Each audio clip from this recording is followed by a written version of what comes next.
यह कहानी उस समय की है जब इस धरती पर माता सती अनसुईया विराजमान थी। उनकी एक शिष्या थी जिसका नाम नर्मदा था। नर्मदा का पति रघुनाथ पहले एक स्वस्थ पुरुष था, लेकिन बुरी संगत में पड़कर उसने गलत आदतें अपना ली। वह कोठों पर नाचने वाली स्त्रियों के साथ समय बिताने लगा और धीरे धीरे उसका शरीर रोगग्रस्त हो गया। अंततः वह अपंग और कोढ़ी बन गया। इसके बावजूद नर्मदा ने अपने पति को पति परमेश्वर मानकर उसकी सेवा करना नहीं छोड़ा। वह उसे ठेले में बिठाकर विभिन्न पवित्र स्थानों पर ले जाती और पूजा पाठ करवाती थी, इस आशा में कि उसका जीवन सुधर जाए। एक बार की बात है, बैसाख का महीना था। चिलचिलाती धूप में नर्मदा अपने पति को ठेले पर खींचते हुए एक बगीचे तक पहुंची।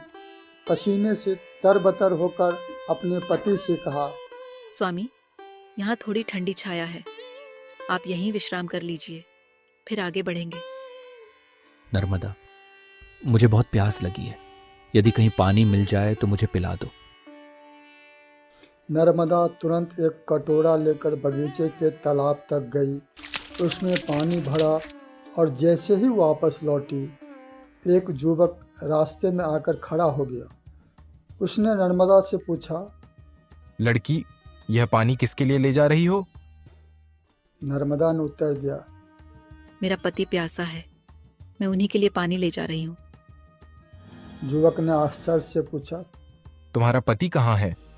नर्मदा ने आम के पेड़ की ओर इशारा किया जहाँ ठेले पर बैठा रघुनाथ विश्राम कर रहा था। युवक ने उसे देखते ही घृणा से कहा, राम राम, वह कोढ़ी? छी छी, तुम इतनी सुंदर और रूपवान स्त्री हो और वह अपंग व कोढ़ी। वह तुम्हें भला क्या सुख देगा? खुद का पेट भरना भी उसके लिए मुश्किल है। तुम जैसी सुंदर और गुणवान स्त्री के लिए ऐसा अयोग्य पति कैसे हो सकता है?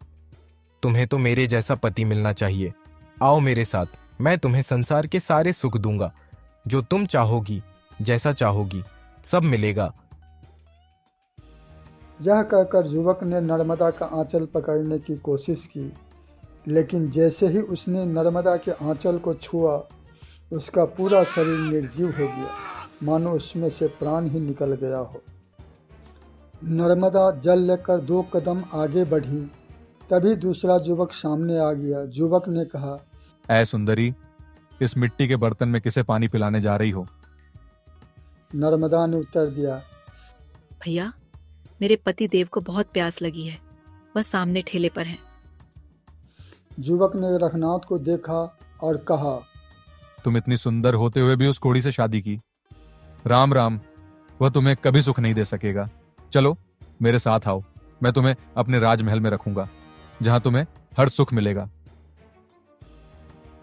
नर्मदा ने विनम्रता से कहा, भैया, मैं आपकी छोटी बहन जैसी हूँ। युवक ने कहा, भैया भैया मत करो, मैं तुम्हारे साथ शादी करके तुम्हें महल ले जाऊंगा। यह कहकर युवक नर्मदा का आंचल पकड़ने के लिए हाथ बढ़ाता है। जैसे ही उसने आंचल छुआ, वह भी असहनीय दर्द में गिर पड़ा। नर्मदा फिर आगे बढ़ी और तीसरा युवक सामने आ गया। उसने पूछा, ऐ लड़की, ये पानी किसे पिलाने जा रही हो? नर्मदा ने उत्तर दिया, भैया, मेरे पति ठेले पर हैं, मैं उन्हीं को पानी पिलाने जा रही हूँ। युवक ने रघुनाथ को देखा और कहा, ची ची, वह कोढ़ी तुम्हारा पति?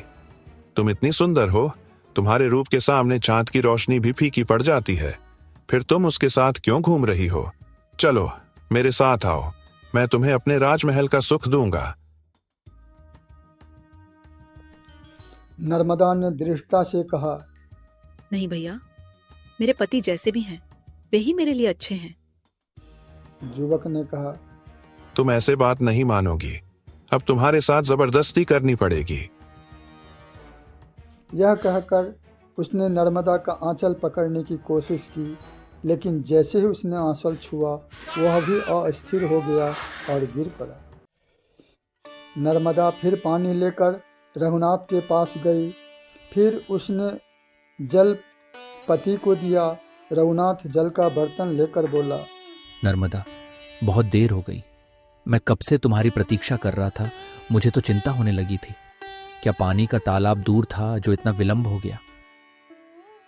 नर्मदा ने सारी सच्चाई बताई और बोली। अब हमें आगे बढ़ना चाहिए। रघुनाथ ने कहा। हे देवी, प्रेम अंधा होता है। पुरुष का स्वभाव ऐसा ही होता है। चाहे उसकी पत्नी कितनी भी सुंदर हो, दूसरी औरत पर नजर पड़ते ही वह प्यासा हो जाता है। यही तृष्णा है जो कभी नहीं मरती, न किसी को छोड़ती है। हे देवी, तुम उन तीनों युवकों को रोग मुक्त कर दो, फिर मैं तुम्हारा लाया हुआ जल पीकर अपनी प्यास बुझाऊंगा। नर्मदा पति की आज्ञा मानकर तीनों युवक पर जल छिड़क देती है। जैसे ही जल छिड़का, तीनों युवक स्वस्थ हो जाते हैं और वहां से अदृश्य हो जाते हैं। फिर नर्मदा वापस आई और अपने पति का ठेला खींचते हुए एक गांव में पहुंची।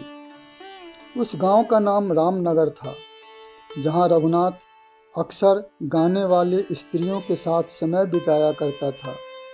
गांव में पहुंचने के बाद रघुनाथ नर्मदा से बोला।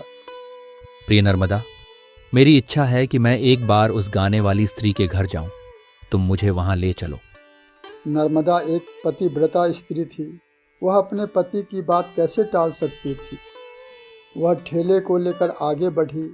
आगे शंकरा गली था और अंधेरा होने वाला था, जिससे ठेले का आगे बढ़ना मुश्किल हो रहा था। नर्मदा ने अपने कोढ़ी और अपंग पति को कंधे पर उठाया और अंधेरे में उस गली में जाने लगी। उस गली के एक चौराहे पर एक साधु सूली पर लटका हुआ था, जिसे उस राज्य के राजा के आदेश पर सूली से लटकाया गया था। अचानक अंधेरे में रघुनाथ का पांव उस साधु के शरीर से टकरा जाता है, जिसे नर्मदा कंधे पर लेकर जा रही थी। साधु चिल्लाने लगता है और उन्हें श्राप दे देता है। साधु कहता है, यह पाप किसने किया? इस सूली को किसने हिला दिया? आह, मुझे भयंकर कष्ट हो रहा है। इस अत्याचार के लिए मैं तुम्हें श्राप दे रहा हूं। तुम्हारा सर्वनाश आज सुबह होते ही हो जाएगा। नर्मदा डर के मारे। बाबा, आप कौन हैं? मुझे तो अंधेरे में दिखाई नहीं दिया। कृपया हमारी भूल को क्षमा कर दें। साधु कहता है, मेरा नाम अंगिरा ऋषि है। मेरा श्राप कोई नहीं काट सकता। इस मनुष्य की मृत्यु सूर्य के उगते ही हो जाएगी। इतना कहकर साधु मर जाता है। नर्मदा अंधेरे में ही आगे बढ़ती जाती है। सुबह का समय नज़दीक आता है और हल्का उजाला होने लगता है। तभी नर्मदा एक दिव्य पुरुष को तेजी से आगे बढ़ती हुई देखती है। नर्मदा उससे पूछती है, आप कौन हैं और इतनी तेजी से कहाँ जा रहे हैं? पुरुष उत्तर देता है, मैं सूर्य देव हूँ, उगने जा रहा हूँ। नर्मदा कहती है, आप एक बार मेरे आंचल से आलिंगन कर लें, फिर चले जाना। सूर्यदेव एक रूपवती औरत को देखकर अपने आप को रोक नहीं पाते और नर्मदा के आंचल से लिपट जाते हैं। नर्मदा सूर्यदेव को अपने आंचल से पूरी तरह ढक देती है। नर्मदा के आंचल से लिपटते हुए 6 महीने का समय बीत जाता है। इस दौरान सूर्य के न उगने से पूरे संसार में अंधेरा छा जाता है। तभी माँ तती प्रकट होती है और नर्मदा से कहती है, बेटी नर्मदा, सूर्यदेव को छोड़ दो। नर्मदा जवाब देती है, माता, अंगिरा ऋषि का श्राप है कि सूर्य के उगते ही मेरे पति का प्राणांत हो जाएगा। बेटी, तुम चिंता मत करो, सब ठीक हो जाएगा। माता सती की आज्ञा मानकर नर्मदा सूर्यदेव को छोड़ देती है। जैसे ही सूर्य उगता है, रघुनाथ का निधन हो जाता है। तब सती जल लेकर कुछ मंत्र पढ़कर रघुनाथ पर छिड़क देती है, जिससे वह पूरी तरह से स्वस्थ होकर जीवित हो जाता है। तभी ब्रह्मा, विष्णु और महेश तीनों देव प्रकट होते हैं और नर्मदा से कहते हैं, नर्मदा, तुम धन्य हो। तुम्हारा पतिव्रत धर्म अत्यधिक प्रशंसनीय है। हम तीनों देव उस बगीचे में तुम्हारे पति के व्रत धर्म की परीक्षा लेने के लिए 3 युवक के रूप में आए थे।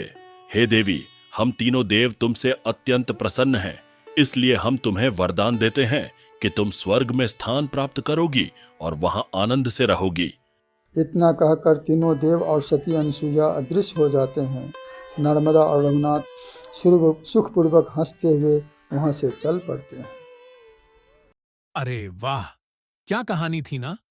अगर आपको ये कहानी पसंद आई हो तो इसे लाइक जरूर करें। अपने दोस्तों और परिवार के साथ शेयर करना मत भूलना, ताकि वे भी इस मजेदार कहानी का आनंद ले सकें। और हाँ, कहानियों की लहर चैनल को सब्सक्राइब करना मत भूलिए, ताकि आपको हमारी हर नई कहानी का अपडेट सबसे पहले मिले। तो जल्दी से लाइक, शेयर और सब्सक्राइब करें कहानियों की लहर के साथ। मिलते हैं अगली कहानी में, तब तक खुश रहिए।